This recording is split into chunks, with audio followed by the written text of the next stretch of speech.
When a 7-year-old girl with eyes that held the ghosts of 1,000 silent screams slid a waxy napkin across the grimy table of a roadside diner, she didn't know the man who would receive it was a former detective.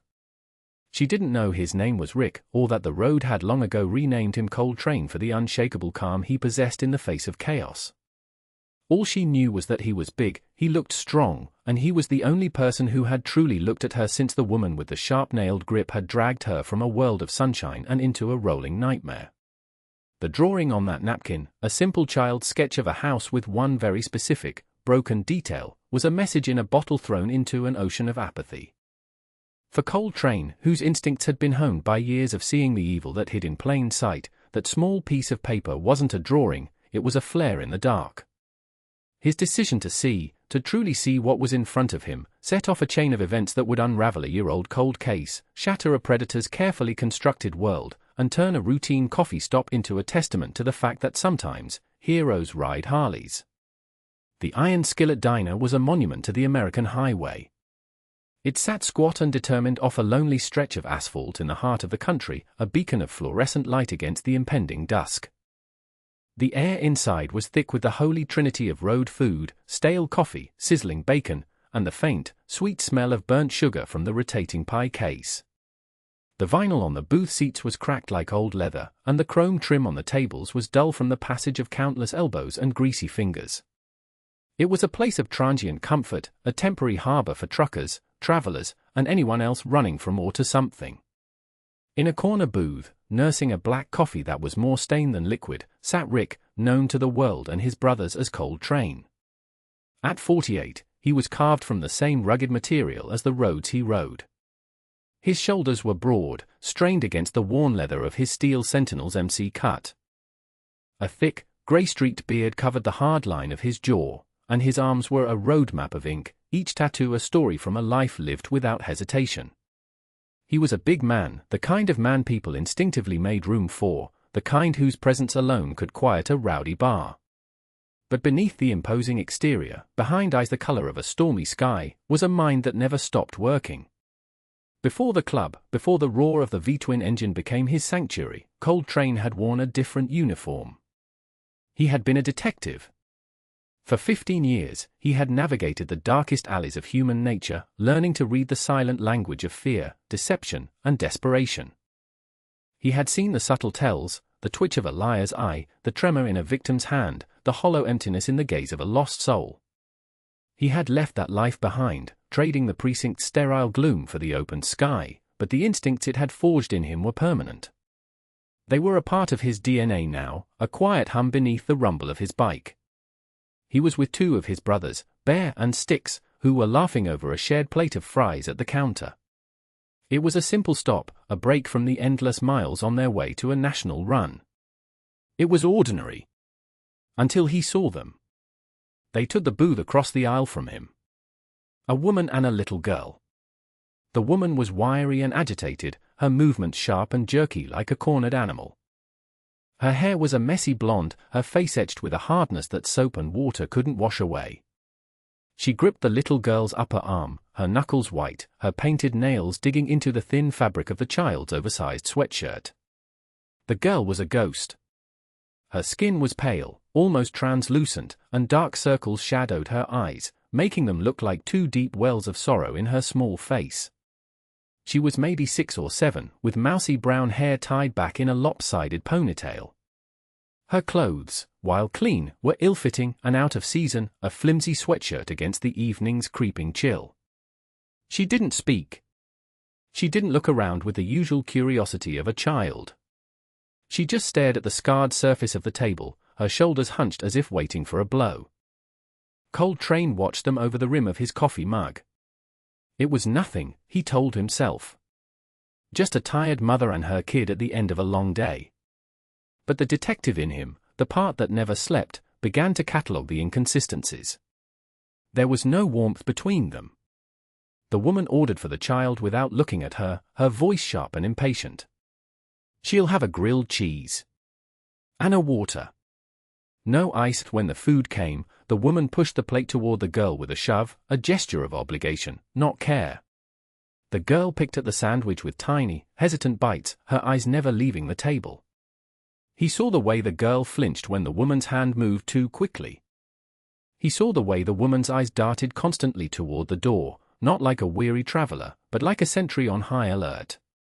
He saw the complete and utter absence of the invisible tether that connects a mother to her child, the shared glances, the gentle touches, the easy rhythm of familiarity. This was not a mother and daughter. This was a keeper and her captive. The old, familiar feeling began to stir in his gut. It was a cold dread, a prickling on his skin that had always been his most reliable informant. It was the feeling he got right before a case broke, right before the ugliness hiding beneath a veneer of normalcy revealed itself. He knew, with a certainty that settled deep in his bones, that he was looking at something terribly wrong. He knew what a scared kid looked like. He had seen it in interview rooms and at crime scenes, a look that had haunted his sleep for years. This little girl was wearing that same look. The woman's phone buzzed. She snatched it from the table, her face tightening as she read the screen. With a hissed curse, she stood up abruptly. "Stay here. Don't move. Don't talk to anyone," she snarled at the child, her voice a low, venomous whisper. She stalked off toward the restrooms at the back of the diner. This was the moment. The small window of opportunity. The little girl's head lifted, her gaze sweeping the diner with a desperate, frantic energy. Her eyes met Cold Train's. For a split second, the world seemed to stop. In that look, he saw it all, the terror, the hopelessness, and a tiny, flickering ember of fight that refused to be extinguished. Her small hand darted to the crayon dispenser on the table. With movements that were swift and practiced, as if she had rehearsed this 100 times in her mind, she grabbed a napkin. Her crayon, a stubby blue one, flew across the paper. It wasn't a scribble. It was precise. Deliberate. Cold Train started to rise, intending to go to her, but he stopped himself. Too direct.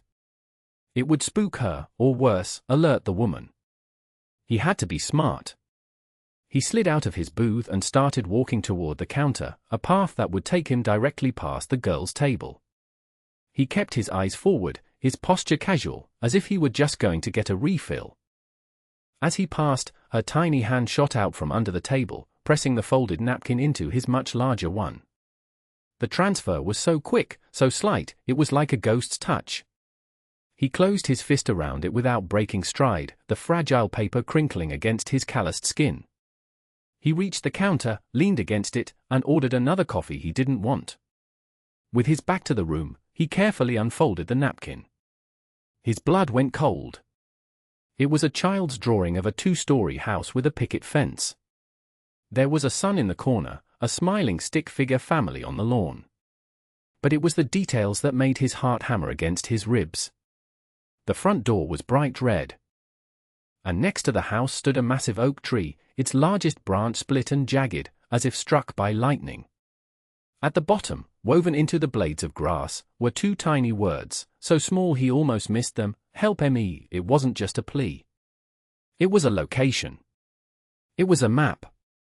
That broken tree was a landmark, a detail too specific to be imaginary. This child wasn't just asking for help, she was telling him where she belonged. The woman was coming back from the restroom, her face a thundercloud. There was no more time for doubt. There was no more room for hesitation. The line had been crossed. The risk of being wrong and causing a scene was nothing compared to the catastrophic risk of being right and letting that little girl walk out the door. He knew in that instant, with a napkin clutched in his hand, that he would tear the world apart before he let that happen. He turned from the counter just as the woman reached her booth. He moved with a purpose that was both deliberate and seemingly accidental. As he passed their table again, his arm swung out, knocking his full cup of water squarely into the woman's lap. "Oh, hell," Cold Train boomed, his voice full of feigned apology. "I am so sorry."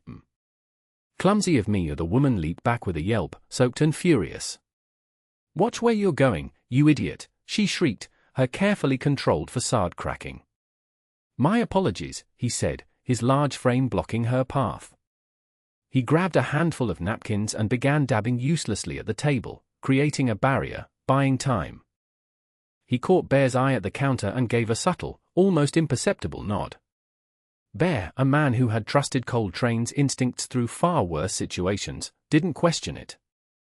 He and Styx rose casually and ambled toward the front door, stationing themselves on either side of it like two leather-clad gargoyles. The woman's eyes flickered from Coltrane to the two bikers at the door, and the anger on her face curdled into suspicion, then raw panic. She knew. She knew she was caught. "We're leaving," she snapped, grabbing the little girl's arm again. The child whimpered in pain. "I don't think so," Coltrane said, his voice dropping the pretense of apology. It was low, calm, and packed with the kind of authority that needed no volume. He didn't move, but he was as immovable as a mountain. While the woman was distracted, he had pulled out his phone. Under the cover of the table, his thumb flew across the screen, dialing 911. He kept the phone to his ear, his voice a low murmur, relaying the situation, the location, the description of the woman and child, and the suspicion of abduction. "You're in our way," the woman hissed, her voice trembling with a mixture of rage and fear. She tried to push past him, yanking the girl along with her. "I think you should just sit back down and wait," Coltrane advised, his tone leaving no room for negotiation. The diner had fallen silent. Every patron, every cook, every waitress was frozen, watching the drama unfold. The air was electric with tension. The sizzle of the grill and the hum of the refrigerator were the only sounds. The woman's chest heaved, her eyes wild as she looked for an escape. She saw none. Bear and Styx hadn't moved, their arms crossed, their expressions unreadable but utterly final. She was trapped. The wail of approaching siren sliced through the quiet. It started as a distant cry and grew rapidly into a piercing shriek that seemed to vibrate through the diner's windows. The woman's face crumpled. The fight went out of her, replaced by a sullen, venomous resignation. She let go of the girl's arm and sank back into the booth, defeated. Two patrol cars screeched to a halt in the gravel lot, their red and blue lights painting the diner's interior in frantic, pulsing strokes. Two uniformed officers burst through the door, their hands resting on their sidearms, their eyes scanning the scene. Coltrane raised a hand slowly. "Over here, officers." "Everything's calm." One officer moved toward the woman while the other, a younger, sharp-eyed sergeant, approached Coltrane. He quickly and quietly explained the situation, from his initial gut feeling to the napkin that was still safely in his pocket. The first officer began questioning the woman. Her story was a tangled mess of lies that unraveled with every question. She claimed the girl was her niece, that her name was Ashley. She couldn't produce any identification for the child. Her own ID showed she was from a state 1,000 miles away, with a string of priors for petty theft and fraud. The sergeant knelt down to speak to the little girl, his voice soft and gentle. "Hey there. I'm Sergeant Miller. Can you tell me your name?" The child looked from the officer to Coltrane, who gave her a small, reassuring nod. She swallowed hard, her voice a tiny, rusty whisper. "Lily, that's a beautiful name. Lily," the sergeant said, smiling. "And the woman you're with, is she your mom?" Lily shook her head, tears finally welling in her eyes and spilling down her pale cheeks. "She's not my mom." Those four words hung in the air, a definitive judgment. The woman was cuffed and read her rights, her face a mask of cold fury. She was escorted out of the diner, her angry shout swallowed by the closing doors of the patrol car. The predator had been caged. With the threat gone, the little girl, Lily, finally let out a shuddering sob. A female officer who had arrived as backup came and knelt beside her, wrapping a warm blanket around her trembling shoulders. The diner owner, a kind-faced woman named Marge, appeared with a steaming mug of hot chocolate topped with a mountain of whipped cream. It was a simple offering, a small token of comfort that signaled the beginning of her journey back to safety. Sergeant Miller stood up and walked over to Coltrane, extending a hand. "My name's Dave Miller. I can't thank you enough. You have any idea what you've done here?" Coltrane shook his head. "Just had a bad feeling." "It was more than a feeling," Miller said, his voice filled with respect. He pulled out his radio. "Dispatch, I want you to run a check on a missing child. Name is Lily Anderson. Age 7. Went missing from Northwood, Oregon, about a year ago. Defining characteristic is a small birthmark shaped like a crescent moon behind her left ear. The female officer gently brushed Lily's hair aside. There, just behind her small ear, was the faint, delicate shape of a crescent moon. The confirmation crackled over the radio a few minutes later. Lily Anderson. Abducted from her own front yard. The case had gone cold months ago, leaving her parents trapped in a living hell of uncertainty. Until tonight. Until a biker in a roadside diner decided to trust his gut. Miller clapped Coltrane on the shoulder. "You're a former cop, aren't you?" It wasn't a question. A long time ago, Coltrane admitted. "It never leaves you," Miller said with a knowing look. "The family, they're going to want to thank you. We'll be in touch." He turned to leave, then paused. "That napkin. I'm going to need it for evidence."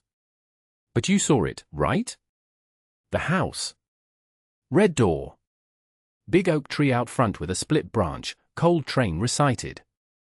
Miller nodded grimly. "That's her house. We used that exact description in the original Amber Alert. That little girl is a hero." He looked over at Lily, who was now clutching the hot chocolate, her small face starting to regain a hint of color. "And so are you. Thank you for seeing what everyone else missed." After the police left with Lily, promising a reunion with her frantic parents was just a short flight away, the diner slowly returned to a semblance of normalcy. But the air was different. Changed. The patrons looked at Coltrane and his brothers not with apprehension, but with awe. The meal was on the house. As they prepared to leave, Lily's whispered words echoed in Coltrane's mind. "Thank you for seeing me." It was the most profound thanks he had ever received. In a world where so many people look but don't see, he had seen.